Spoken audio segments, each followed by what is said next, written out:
Welcome back to Braintree Today. I'm Martha Constantinidis and you're watching BCAM TV. We'd like to take a moment to thank our sponsor, Braintree Health, for their support of Braintree Today and BCAM TV. Now we'll be getting into our latest stories from the week. The more contagious Delta variant and growing number of breakthrough COVID-19 cases in vaccinated individuals across the state are in danger of undoing the progress Massachusetts has achieved over the past several months. As of September 7th, the Mass DPH reported a total of 23,858 COVID-19 breakthrough cases in those fully vaccinated. In the last week, there was a 4,415 person increase in positive cases. Among the breakthrough cases, 762 patients have been hospitalized and 162 have died. Currently, the transmission rate is 10 out of 14 counties are at high risk. Norfolk County is in the orange substantial risk category. The Massachusetts Department of Elementary and Secondary Education are reversing their decision to suspend weekly COVID-19 case reports during the school year. Starting Monday, September 13th, the DESE is asking school districts to begin reporting positive cases to the state. The reports will include positive cases of students and staff members who have been in school district buildings within 7 days of testing positive. COVID-19 cases have already been reported in some school districts, including 2 classes who were quarantined in Melrose and another elementary school shut down in Berkshire County. The school year began across Massachusetts with COVID protocols set in place by state education officials. A mask mandate is currently still in effect for all Massachusetts public schools, students, and staff. On Wednesday, Governor Charlie Baker said a return to remote learning as an option for school districts is not under consideration, even for communities like Melrose who have been dealing with outbreaks and are forcing classrooms to quarantine. Baker said, quote, "I think our view at this point is in-person learning is where we should be and where we should stay. And anybody who isn't vaccinated who's eligible should get vaccinated and take advantage of these clinics we've set up," end quote. The governor also said his administration continues to work with school districts about how to respond to positive cases in schools. The state is encouraging schools to take advantage of the on-site vaccine clinics for students and staff. Fenway Park now requires masks in all publicly accessible indoor spaces as of last Friday. The mandate is required regardless of an individual's vaccination status, with the exception of those who are actively eating or drinking, the team said in a statement last week. The mask must cover people's mouths and noses, the team said.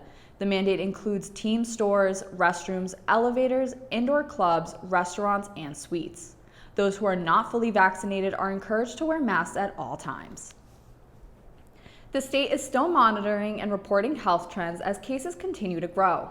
Yesterday, almost 85,000 molecular tests were conducted and 2,096 new positive cases were reported from these tests. Currently, 622 people are hospitalized in Massachusetts and 166 are in the ICU. 18 new deaths were also reported. The town of Braintree will also continue to monitor COVID data from the state. In the last week, Braintree Town Hall reported 42 new positive cases. The Town Hall website currently shows a total of 4,908 positive cases. There have been no new fatalities reported in about 9 months, keeping Braintree's total deaths at 136. Thanks for watching Braintree Today. We'll be right back with more after the break. Braintree Today is brought to you with the support of Braintree Health in Braintree. Braintree Health is a home health care company with a goal of helping families stay together.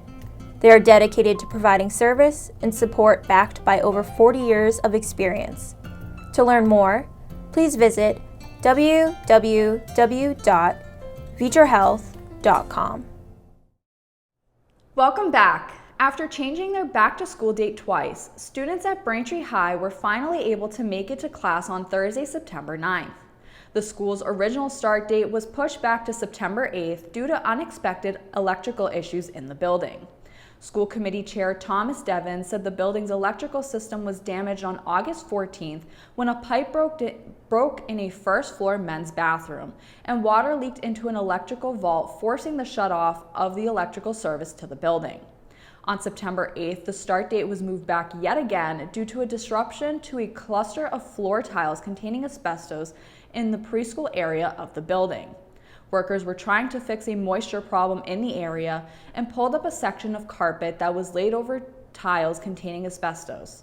3 to 5 of those tiles were damaged in the process. According to the Federal Environmental Protection Agency, asbestos is not dangerous if it is left intact, though by disturbing asbestos, you can release small fibers of the material, which if inhaled can lead to cancer and lung diseases. The high school was then inspected by the state and no asbestos was found in the air or on any surfaces.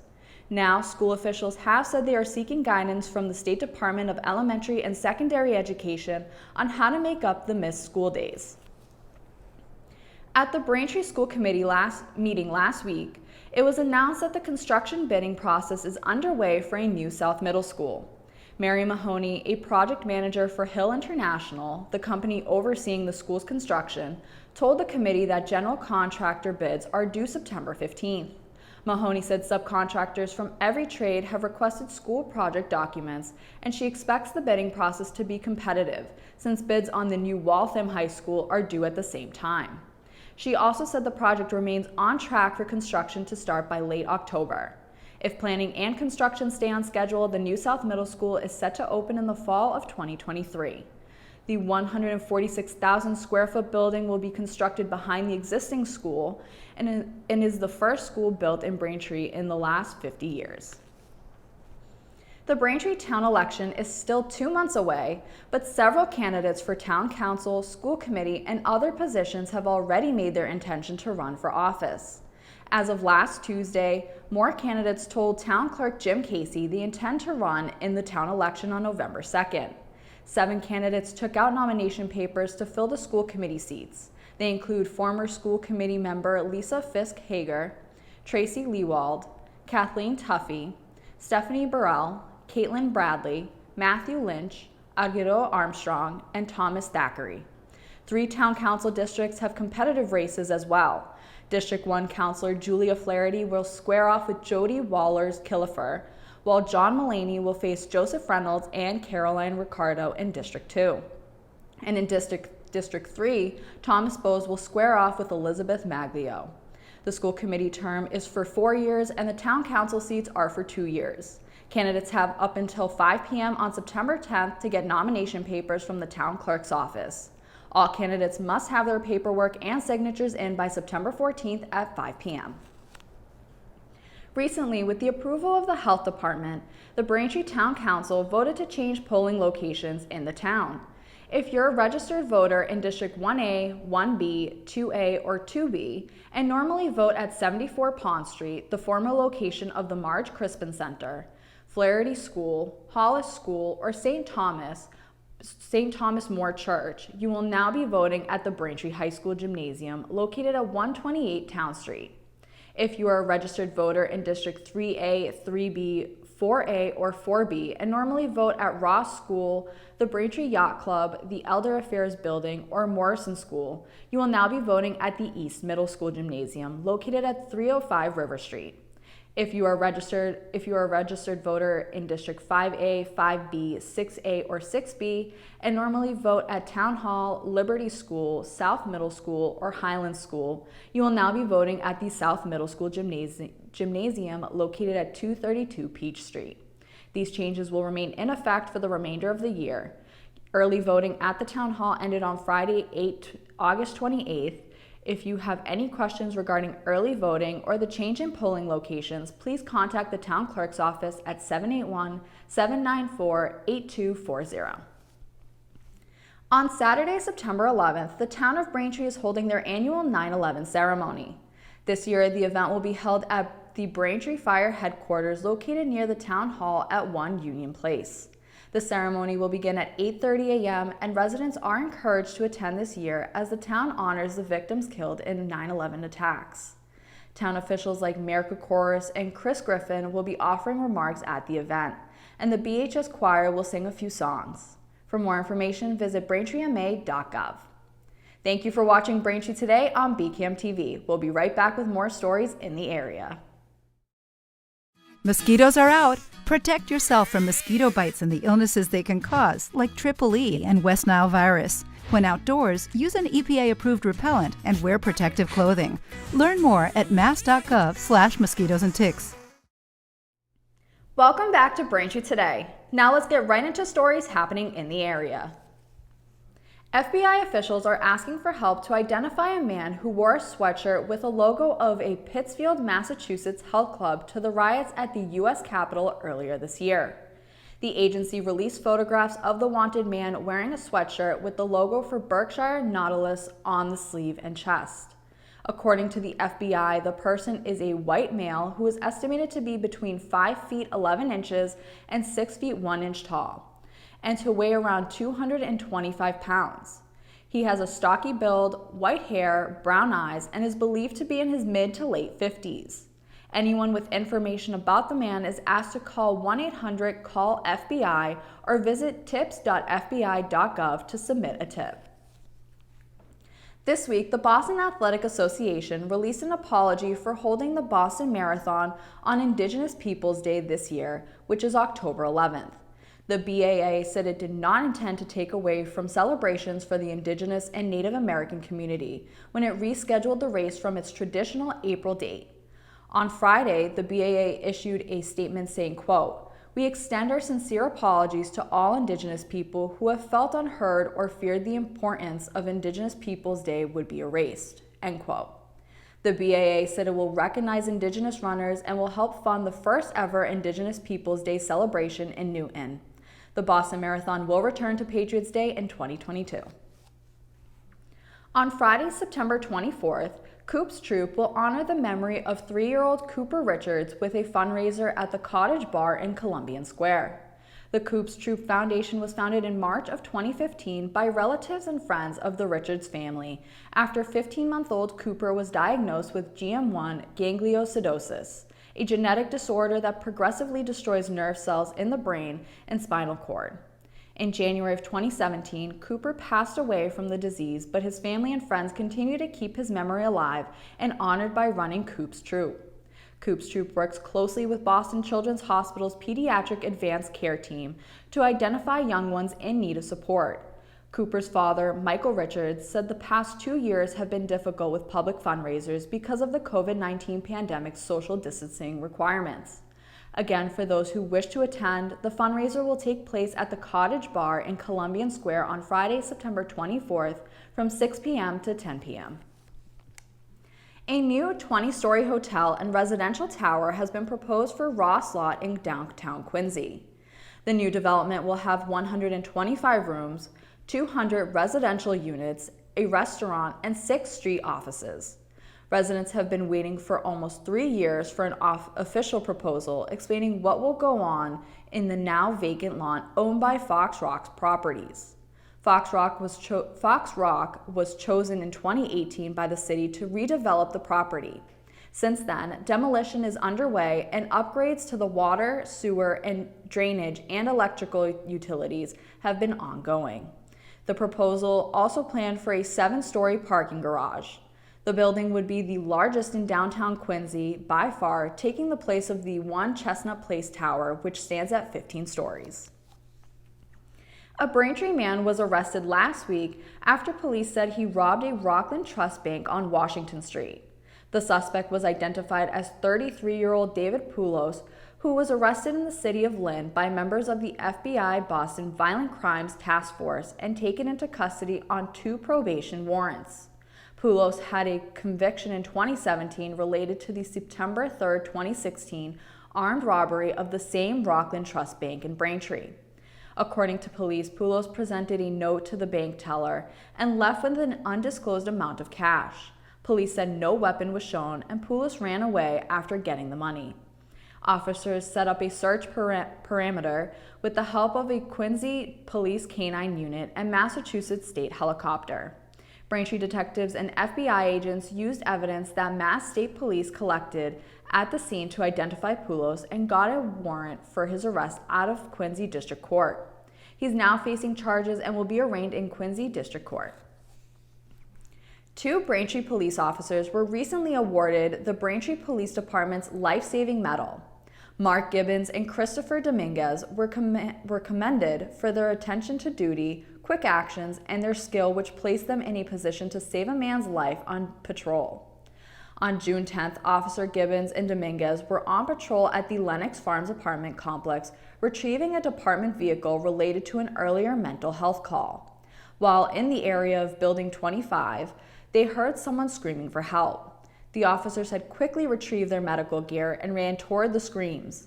When the officers arrived on scene, they located an unresponsive male, later identified as Donald Coleman, who did not have a pulse and was not breathing. Officer Dominguez and Gibbons immediately initiated CPR, administered a portable AED device, and called for additional assistance. Due to the officers' quick actions, when Mr. Coleman was placed into the ambulance, he was fully conscious and alert. The Braintree Fire and Brewster ambulance personnel on scene said if it wasn't for the actions of officers Dominguez and Gibbons, Mr. Coleman's chances of survival would have been severely diminished. Last Friday, Braintree police were tasked with a different type of duty, which included apprehending a deer. Officials say that Animal Control Officer Dave Littlewood responded to a report of a disorderly baby deer on Friday. The fawn attempted to escape the officer, but Littlewood held onto the baby deer until it was let go in the nearby woods. The deer was unharmed. Thanks for watching Braintree Today. We'll be right back with more in entertainment. Braintree Today is brought to you with the support of Vitra Health in Braintree. Vitra Health is a home health care company with a goal of helping families stay together. They are dedicated to providing service and support backed by over 40 years of experience. To learn more, please visit www.vitrahealth.com. Welcome back to Braintree Today. Now in entertainment, there are lots of new movies and TV shows to check out this week. That includes a story of a private investigator of the mind who navigates the darkly alluring world of the past. A chase thriller of a man seeking justice for his late wife but ends up getting himself and his daughter into some serious danger. A new series featuring a young woman who's trying to escape a suffocating marriage, though she can't escape her own mind, which has been chipped by her husband. And a comedy series written entirely by Indigenous writers telling the story of 4 teens living on a reservation trying to make their way to California. First in entertainment is the new sci-fi movie Reminiscence. Hugh Jackman stars as a private investigator living in a post-apocalyptic Miami tasked with sifting through memories to uncover a violent conspiracy. Sometime in the future, along the Miami coast, which is now devastated by climate change, Nick investigates the depths of his client's memories until May, played by Rebecca Ferguson, enters the machine, embarking in a romantic journey. Though months later, May disappears into thin air, leaving Nick and his partner Watts with nothing but a handful of clues and memories they can hold on to. But Nick is determined to try to find out where she had gone. You can watch Reminiscence on HBO Max. Next, Jason Momoa plays a father seeking justice for his wife's death, while also trying to protect his daughter from the resulting chaos that comes with it. Sweet Girl follows devoted family man Ray Cooper, who blames Bioprime's CEO, Simon Keeley, for allowing a new drug that could have saved his wife's life as she died of cancer, off of the market. Ray vows justice against the pharmaceutical company responsible for pulling a potentially life-saving drug and for the death of his wife. Though his search for the truth turns into a deadly encounter, putting Ray and his daughter in harm's way. You can now watch Sweet Girl on Netflix. Then for new shows to watch, Made for Love stars Kristen Milioti as a young woman now on the run after ending a suffocating 10 years of marriage with a tech billionaire. Hazel realizes that her husband Byron has implanted a revolutionary monitoring device in her brain that allows him to track her every move. Each episode bounces back and forth between Hazel's escape, her and Byron's unhappy marriage, and even back to her childhood with her father. The flashbacks are either comedic or used to illustrate Hazel's state of mind as she realizes that said mind is no longer entirely her own. You can watch Season 1 of Made for Love on HBO Max. The new series Reservation Dogs is made by an entirely Indigenous group of writers, directors, and actors who bring a level of detail to their experience through the main cast. Reservation Dogs follows 4 Indigenous teenagers living in Oklahoma. After their best friend's death, the group is determined to leave home and move to California. But in order to secure money for their trip, they've taken to pulling off petty crimes around their neighborhood. Through dry-witted comedy, the show captures the difficulties of youth and portrays the experience of res life. You can find Reservation Dogs on FX and Hulu. Next in entertainment, for anyone looking for something to do next Saturday, they can plan to see Cura's Fancy perform at the Curtain Call Theater in Braintree on September 18th. The Boston-based trio performs Celtic music with a lively mix of old pub favorites and newer material. They are heavily influenced by many of the best-known Irish bands, including the Clancy Brothers, the Irish Rovers, the Dubliners, the Wolfe Tones, and Planxty, just to name a few. Tickets can be purchased at www.curtaincallbraintree.org or by calling 866-811-4111. Before closing, we'd like to send our condolences to a longtime BCAM employee, Christine Patterson, for the unexpected loss of a loved one in her family. Our love and prayers are with her and her family during this difficult time. Thank you for watching Braintree Today, and thank you to our sponsor, Vitra Health. I'm Martha Constantinides, and that's all we have for news this week. Stay safe, and we'll see you next time.